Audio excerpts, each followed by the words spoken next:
क्या भारतीय खिलाड़ी रोहित शर्मा की बेइज्जती की गई है? ऑस्ट्रेलिया के साथ सीरीज शुरू होने वाली है दोस्तों, और रोहित शर्मा को कप्तानी से हटा दिया गया है। यानी कि वनडे की जो कप्तानी है वो शुभमन गिल करने वाले हैं।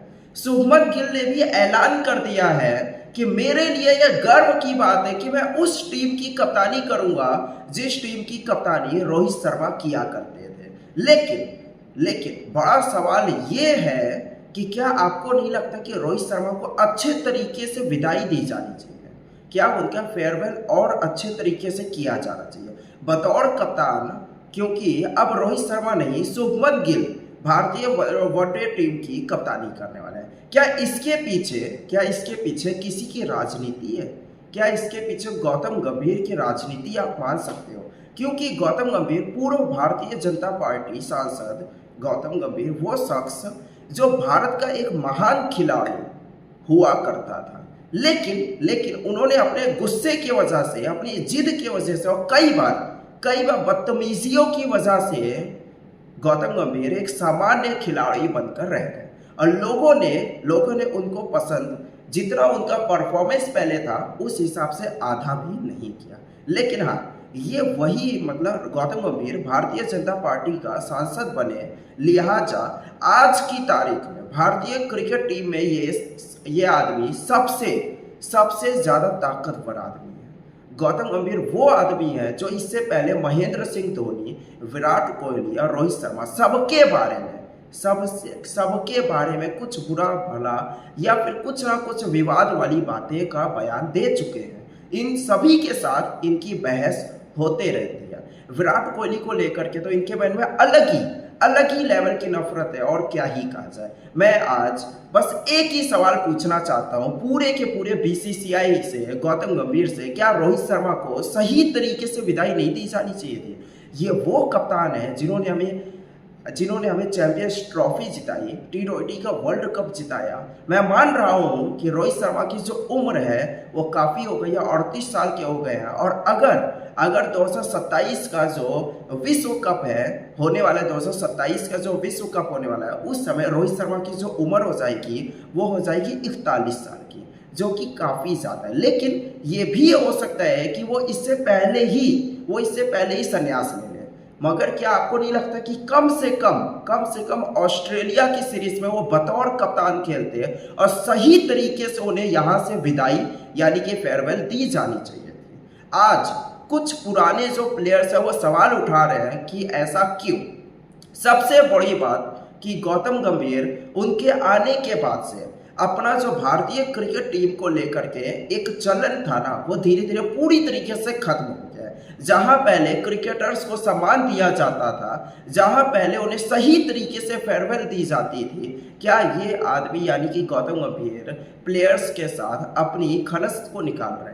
क्योंकि अपनी नाराजगी को इस तरीके से जता रहे हैं। सबसे पहले सुनो क्या कहते हैं मोहम्मद कैफ के बयान को जरा ध्यान से सुनिए, उससे आपको काफी चीजें क्लियर होंगी। वो कह रहे हैं कि भाई शुभमन गिल को ये जिम्मेदारी दी जानी अच्छी बात है, लेकिन हर चीज का एक समय होता है। किसी को भी छप्पड़ फाड़ के कोई चीज नहीं दी जानी चाहिए।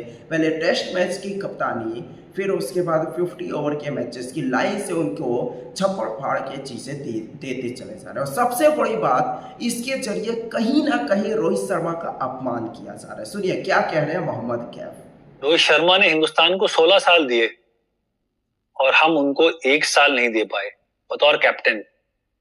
16 आईसीसी इवेंट्स में 15 में जीत है, 15 मैच जीते, एक मैच हारे हैं। वो 2023 का ओडीआई वर्ल्ड कप फाइनल था अगेंस्ट ऑस्ट्रेलिया। चैंपियंस ट्रॉफी का जो लास्ट मैच था दुबई में, प्लेयर ऑफ द मैच थे Rohit Sharma, player of the match. वहां ट्रॉफी जिता के लाए। 2024 वर्ल्ड कप में वहां जीती भारत, वहां उनके नाम ट्रॉफी। बड़प्पन दिखाया कि वो रिटायरमेंट ले लिया कि भाई चलो 2024 का वर्ल्ड कप हम जीत गए, अब नए प्लेयर को आने दो। बड़प्पन दिखाया, हट गए। थोड़ा दिन लाइमलाइट से बाहर थे, कोई और आया, कप्तानी करी, या प्लेयर आए तो उनकी जगह चली गई। हिंदुस्तान में एग्जांपल है कि जब तक आपका दौर चल रहा है ना, आप उसको खींचते रहो। पर रोहित शर्मा ने ऐसा काम नहीं किया। प्लेयर बनाए, प्लेयर को सिखाया, संवारा, संभाला, अंडर प्रेशर हर चीज वहां पे बतलाई, पर उनको हमने एक साल 2027 का जो वर्ल्ड कप है कप्तानी उनको नहीं दी गई, हटा दिए गए। वो एक साल उनको अतिरिक्त हम दे नहीं पाए। जिस कप्तान ने हमको 8 महीने में 2 ट्रॉफीज दी हैं, 2 ट्रॉफीज आईसीसी इवेंट की बात करें, उनका नाम नहीं है। शुभमन गिल टेक ओवर करेंगे। शुभमन गिल युवा है, नए हैं, अच्छे कप्तान बन सकते हैं, पर हर चीज में जल्दबाजी करने की आवश्यकता क्या है, छप्पर फाड़ के देने की आवश्यकता क्या है? उनका वक्त आएगा, पर अभी रोहित शर्मा का वक्त था। वैसे दोस्तों, वैसे मैं आपको बताना चाहता हूं कि एक ऐसा इंटरव्यू भी हुआ जिसमें सहवाग ने भी, वीरेंद्र सहवाग ने भी कहा था कि रोहित शर्मा की जो विरासत है ना, उसे कोई भी पार नहीं पा सकता। आप ये नहीं भूल सकते कि ये वही शख्स है जिसने जिसने 50 ओवर के मैचेस में वनडे में 3 बार डबल सेंचुरी मारी है। डबल सेंचुरी बहुत बड़ी चीज़ है, कोई आम आदमी नहीं मार सकता। वनडे में कोई एक बार डबल सेंचुरी नहीं मार पा रहा है। इस शख्स ने, रोहित शर्मा ने 3 बार डबल सेंचुरी मारा है। तो मुझे नहीं लगता कि रोहित शर्मा को आखिरी सलाम इस तरीके से दिया जाना चाहिए था। ऑस्ट्रेलिया की सीरीज में ये कर सकते कि ऑस्ट्रेलिया की सीरीज में खिलाते और वहाँ से फिर उनको फेयरवेल के तौर पे आखिरी विदाई दी जा सकती थी। हम ये नहीं भूल सकते हैं, है ना। और हम ये ना भूले, हाल ही में चैंपियंस ट्रॉफी हुई थी जिसमें रोहित शर्मा कप्तान थे। T20 याद कीजिएगा, फाइनल में कितने मुश्किल समय में रोहित शर्मा की वजह से, उस शानदार कप्तानी की वजह से आज वो फाइनल मैच हम जीत पाए हैं साउथ अफ्रीका के खिलाफ। इसी इंसान की शानदार रिकॉर्ड है कैप्टेंसी को लेकर के। इनसे बेहतर सिर्फ एक शख्स का रिकॉर्ड है, और उसको कह सकते हैं, उनका नाम कह सकते हैं महेंद्र सिंह धोनी, कह सकते हैं। कई लोगों ने ये चीज़ें मानी हैं। सुनिए वीरेंद्र सहवाग किस तरीके से याद करते हैं रोहित शर्मा को। कम आंकते हैं हम उन्हें, उनकी कप्तानी को, लेकिन इन 2 ट्रॉफियों के बाद शायद MS धोनी के बाद वो दूसरे से कप्तान बन गए हैं। अपने बारे में कम सोचते, अपने टीम के बारे में ज्यादा सोचते, अपने साथियों के बारे में सोचते, उन्हें कंफर्टेबल करते। उन्हें एहसास है कि एक खिलाड़ी को अगर इनसिक्योरिटी है तो उसकी परफॉर्मेंस नहीं आती है, तो इसलिए किसी को भी इनसिक्योर नहीं होने देते उस टीम में, सबको अपने साथ लेके चलते हैं। यही एक बेहतर कप्तान और लीडर की जरूरत होती है, और वो जो बखूबी निभा रहे हैं। दोस्तों, मैं आज आपके सामने एक ऐसा तर्क रखना चाहता हूं। आपने न्यूज चैनल का नाम सुना होगा आज तक के एक लेख को जरा ध्यान से देखो। उसको मैं रीड करके पढ़ के आपको सुनाता हूं कि इस वक्त किस तरह की सोच भारतीय टीम उनके मैनेजमेंट में चल रही है। सबसे पहले आपकी स्क्रीन पे देखो, ध्यान से सुनना। ये वही रोहित शर्मा है जिनकी कप्तानी में भारतीय टीम ने आईसीसी चैंपियंस ट्रॉफी 2025 जीता था, लेकिन इसके बाद उन्हें कैप्टेंसी से हटाना समझ से पूरी तरीके से परे है। उनसे कप्तानी ली जानी चाहिए थी तो सम्मानपूर्वक ली जानी चाहिए थी। क्या ये अच्छा नहीं होता कि रोहित शर्मा ऑस्ट्रेलिया के खिलाफ वनडे सीरीज में बतौर कप्तान आखिरी मुकाबला खेलते, उसके बाद बीसीसीआई अपना नया कप्तान बनाता। मैं बार बार गौतम गंभीर की बात क्यों कर रहा हूं दोस्तों, क्योंकि आपको गौतम गंभीर की सोच के बारे में आज तक के इस लेख से पता चल जाएगा। आज तक यहाँ पर क्या लिखता है, ध्यान से सुनिएगा। गौतम गंभीर का बदला नजरिया, ये उन्होंने हेडलाइन लिखा। अब उसके नीचे देखिए, सुनिए। भारतीय टीम के हेड कोच गौतम गंभीर एक समय खिलाड़ियों के लिए फेयरवेल की वकालत करते थे, लेकिन भारतीय टीम का हेड कोच बनने के बाद उनका भी नजरिया पूरी तरीके से बदला दिखाया है। गौतम गंभीर ने इसी साल अगस्त में कहा था कि खिलाड़ियों, प्लेयर्स के लिए फेयरवेल मायने नहीं रखता, लोगों को प्लेयर्स के योगदान को याद रखना चाहिए। दोस्तों, आप खुद ही सोचो, विराट कोहली जो कि अभी भी अपने हाई लेवल के फॉर्म में है, उन्होंने संन्यास क्यों लिया? क्योंकि अपने जो हेड कोच है गौतम गंभीर और विराट कोहली में शुरू से 36 का आंकड़ा है। शुरू से ही बहसबाजी देखने को मिलती है। आपने आईपीएल में आरसीबी और केकेआर में देखा होगा।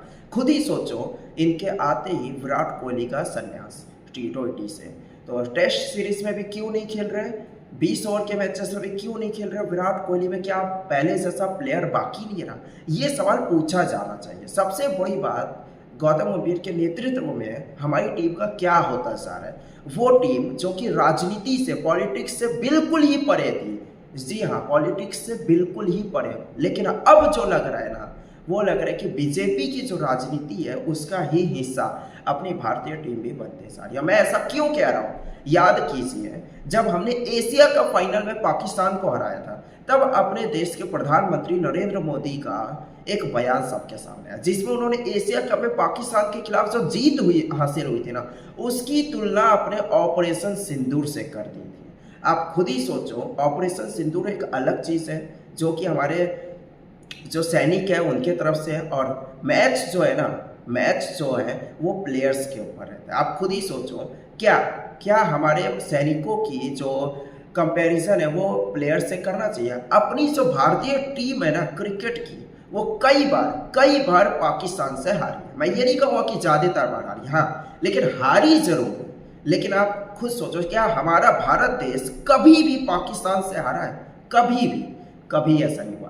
तो जो चीज़ में हम कभी हारे ही नहीं, उसकी कंपैरिजन प्रधानमंत्री नरेंद्र मोदी को क्या हमारे क्रिकेट से करना चाहिए, जहाँ पे कभी भी कोई भी टीम हार सकती है, कोई भी टीम जीत सकती है। जिसका दिन अच्छा होगा, जिसका एक प्लेयर अच्छा परफॉर्म कर जाएगा, वो टीम मैच को जीत सकती है। लेकिन एक देश दूसरे देश से इस तरीके से नहीं जीत सकता। यानी कि ये बयान जो सामने आया, ये बिल्कुल ही कहीं से भी कंपैरिजन के लायक नहीं था।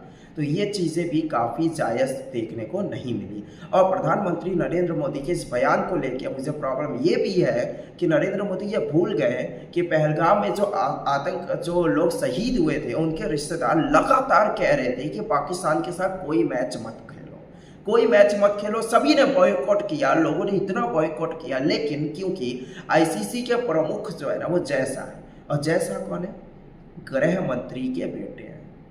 लिहाजा उनकी नाक बचाने के लिए हमने एशिया कप में पाकिस्तान के साथ मैच भी खेला। इससे पहले आपको याद होगा 1985 में, 1986 में, 1992 तक का एशिया कप कई बार बीच में ही रोक दिया गया, कई बार कैंसिल हुआ। कभी पाकिस्तान की टीम खेलने को तैयार नहीं थी, कभी अपने भारत की टीम खेलने को तैयार नहीं थी। एक बार ऐसा भी हुआ जब श्रीलंका ने भी खेलने से मना किया था। तो कई बार ऐसा हुआ जब एशिया कप का टूर्नामेंट कैंसिल हुआ है किसी टीमों के वजह से। तो क्या इस बार भी ये नहीं हो सकता था? लेकिन इन्होंने राजनीति को ज़्यादा ऊपर रखा। हमारे सैनिकों से बराबरी कर दी अपने भारतीय टीम की क्रिकेट से। सबसे बड़ी बात, जो हमारे जो कप्तान है सूर्य कुमार यादव, वो भी इस प्रोपेगेंडा का हिस्सा बन गए। मैंने कुछ दिन पहले आपसे कहा, हेड कोच के तौर पे गौतम गंभीर हर गुजरते दिन के साथ हमारी टीम को पूरी तरीके से चेंज कर रहे। पुराने जितने भी प्लेयर हैं उनको टीम से निकाला जा रहा है बिना किसी रीज़न के। लेकिन वो उनकी अपनी सोच है। लेकिन आप खुद सोचो, अजीत अगरकर ने पहले बोला कि श्रेयस अय्यर को इसलिए 20 ओवर की टीम में नहीं रखा गया क्योंकि मेनली वनडे टीम के प्लेयर हैं, और वनडे टीम में उनको लिया भी गया। वनडे टीम में सभी लोग कह रहे थे कि श्रेयस अय्यर आगे आने वाले फ्यूचर में रोहित शर्मा के बाद अपने वनडे टीम की कप्तानी करने के पूरे दावेदार हैं। लेकिन हुआ क्या? फिर वही हुआ जो कि गौतम गंभीर चाहते थे। गौतम गंभीर ने पहले 20 ओवर के मैचेस में हार्दिक पांड्या को कप्तानी ना दिलवा करके सूर्य कुमार को दिलवाई अपने दम पे, और फिर अब जा करके यहाँ पर 50 ओवर के मैचेस में जहाँ पर रोहित शर्मा की कप्तानी थी, उनको निकाल करके बीच में बिना किसी इन्फॉर्मेशन के शुभमन गिल को बना दिया गया, जिसका बतौर रोहित शर्मा के बाद श्रेयस अय्यर को दावेदार माना जा रहा था। अजीत अगरकर ने इसके ऊपर बयान में बोला है, उन्होंने अपनी सफाई पेश की। अजीत अगरकर जो कि सेलेक्टर हैं अपने इंडियन टीम के, उन्होंने क्या सफाई दिया? उन्होंने कहा है साफ अपनी तरफ से किनारा ले लिया। उन्होंने कहा कि तीनों फॉर्मेट में अलग अलग कप्तान भारतीय टीम के लिए सही नजर नहीं आते और कभी भी वो इस चीज़ के लिए पक्षपात नहीं करेंगे। इसी एक अकेले रीज़न की वजह से रोहित शर्मा को पूरे सम्मान के साथ विदाई दी जाएगी। मैं अपने तरफ से एक चीज़ को स्पष्ट कर दूं कि मुझे क्रिकेट से कोई प्रॉब्लम नहीं है, अगर इसके पीछे सिर्फ क्रिकेट है। मैं इस पर आपत्ति जता रहा हूं कि कम से कम ऑस्ट्रेलिया के साथ जो सीरीज होने वाली है ना, उसमें बीसीसीआई उसमें आप रोहित शर्मा को बतौर कप्तान खेलने देते। इस पूरे मामले में मेरी बस यही एक राय है कि खेलने देते मैच उन्हें, और फिर वहीं से उन्हें फेयरवेल दे देते।